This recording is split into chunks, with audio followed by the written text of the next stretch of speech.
I have to admit, Commander, you're doing better than I'd hoped. Now let's see if you can keep it up. Hit Nod where it hurts. They have a huge cache of weapons and vehicles in a key staging area, their last supply depot in the region. Time to take it out, trash their reserves, and cut off their supply lines. You'll be one step closer to victory.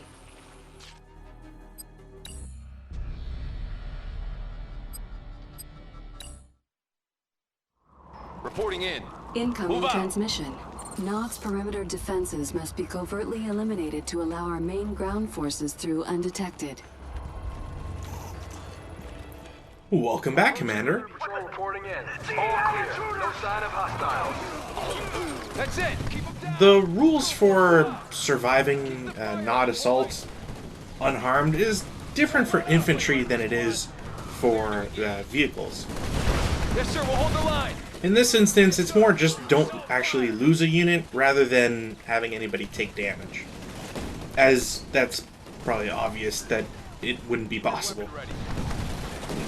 It is a little tricky as Nod likes to produce some infantry from that barracks, or Hand of Nod, and can catch you off guard.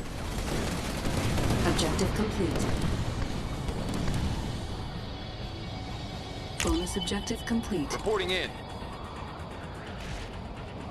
Squad ready. It's nice that you get some automatic veterancy for that sort of thing. I kind of wish that you got it more. Nod supply depot on the other side of the canyon by crossing the service bridge. All of those inconspicuous explosive barrels just happen to be there. Personnel carrier. Standing by. The battle base is a heavy defense platform that has the ability to automatically repair nearby damaged vehicles. Roger out. Intelligence data updated. It's pretty annoying that the game only gives you 3 APCs and you start with 4 infantry. Loaded and Enemy ready. unit sighted. Confirmed. Maybe they kind of expect you to lose one, but honestly, I feel like that's a weird oversight for the developers. Across the bridge. Destroy it! Unit under attack. Target at their position.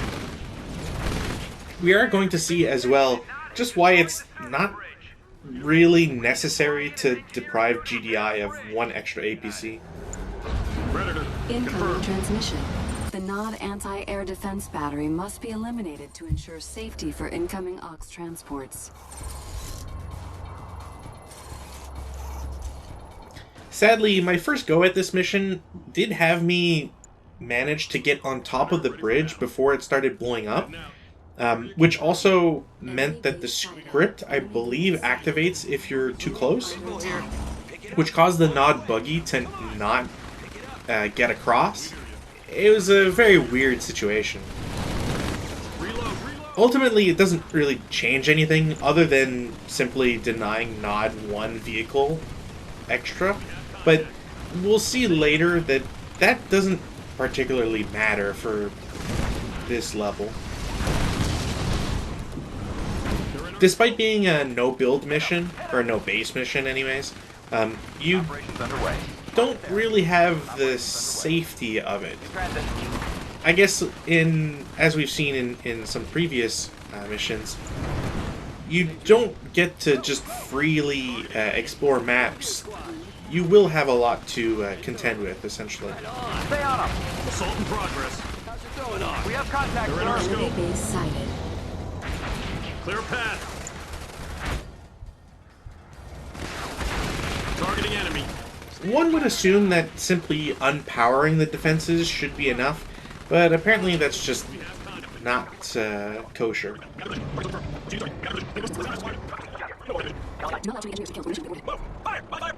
I was hoping that maybe if I had the rocket launchers that you're given close enough to the cliff edge, you could destroy one of the base defenses, but sadly it doesn't accomplish anything.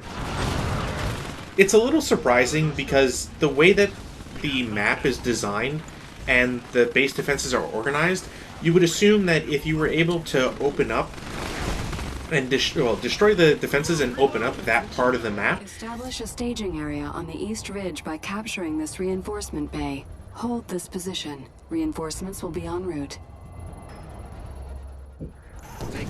that it would give you some sort of added benefit. Namely, maybe some extra reinforcements, or a way to dynamically change how this map essentially plays out. Unfortunately, it's not the case. Enemy unit sighted. Predator crew ready to roll. Unit Sitting there, unmanned. In our scope. Let's hit him. Assault in progress. Predator ready for battle. This entire concept, this mission with the vast quantities of vehicles that are all just sitting out in the open is also kind of strange given what we know about war factories and their production. The fact that they build units and the war factories are underground just makes it strange that under attack. they have car parks that are above ground and vulnerable. Everything's ready. Keep in mind that it's not really a secret after having played this for so long in this campaign and prior that GDI has had control of the skies for a very long time. So why is it that, maybe not suddenly, but why is it that the choice is to store your vehicles above ground? Area confirmed. Confirmed. Target zone confirmed. Maybe it's a small gripe, but it does feel like, lore-wise, it's a big step up. My way.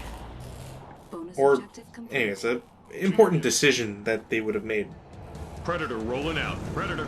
Tank Predator. Now, I didn't really speak about the battle rig beforehand, but the rig is fairly important, and you can have some Unit sighted. interesting interactions with itself.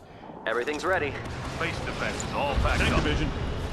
Area confirmed. You see, a rig has two main attributes to itself, or two main functions. The first is as a defensive structure. It can deploy wherever it wants, Enemy unit and is able to produce two anti-tank defenses as well as some anti-air defenses. Ready.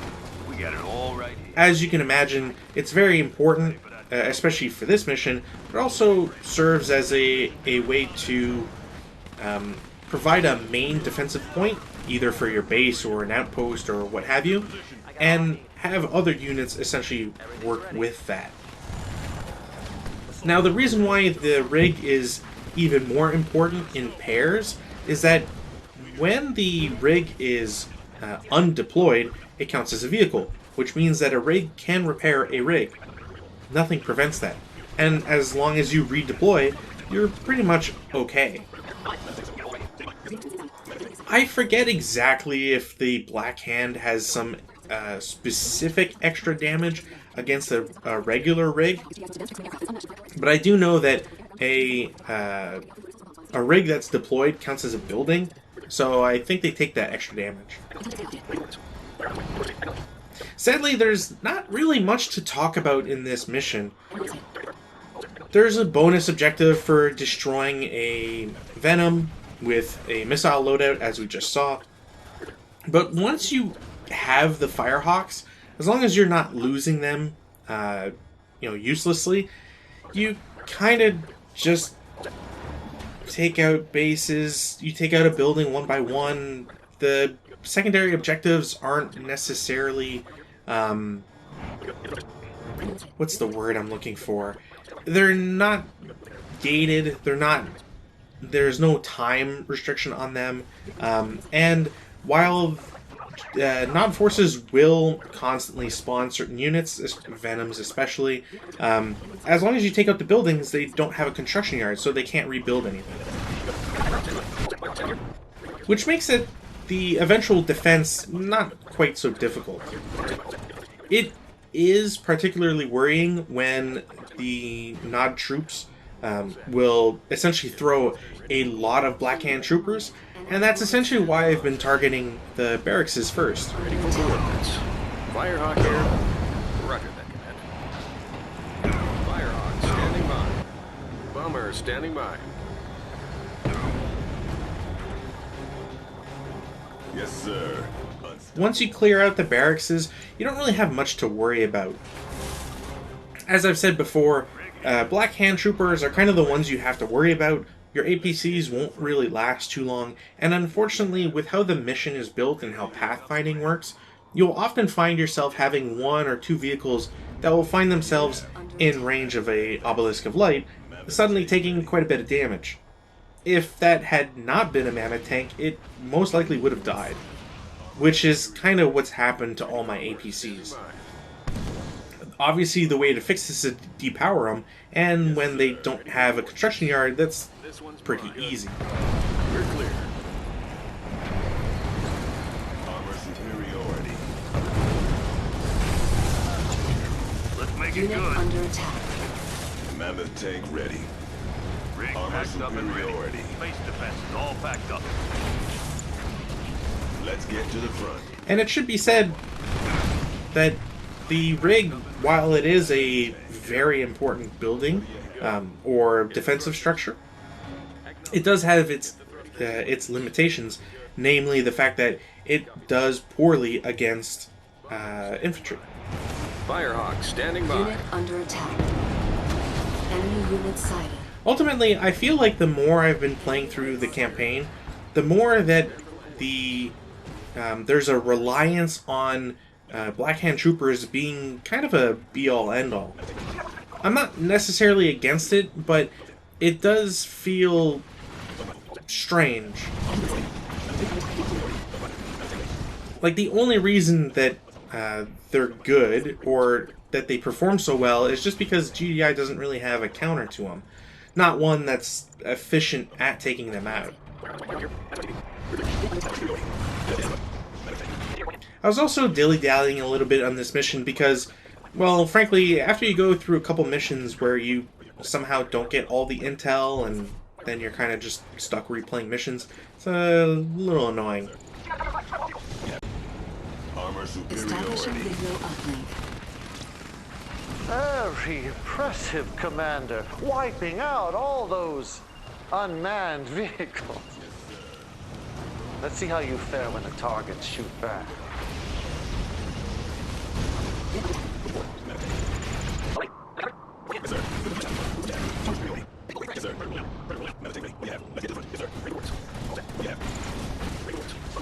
Ultimately, the real benefit to capturing the reinforcement phase is just so that you can have extra troops if you happen to lose any.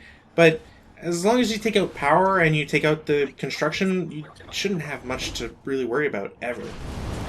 It's a little dicey at the start, again, with regards to battle rigs taking a lot of damage from Black Hand Troopers, but if you can survive the infantry onslaught, you're pretty good. And again, here, I was hoping that there might be something for clearing out that part of the map, but alas. Objective complete. Mission accomplished.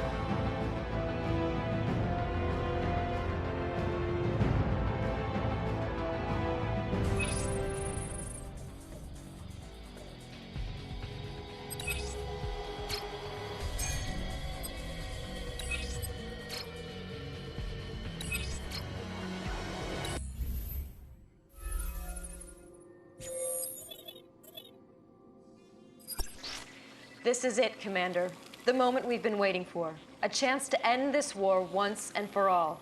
New intel says Kane is holed up inside Temple Prime, but the place is like a fortress, and they have some kind of shield technology protecting it. Look, it's going to be tough, but if you can somehow disable those ion disruptors, we might just be able to put the final nail in Nod's coffin. Make us proud, Commander.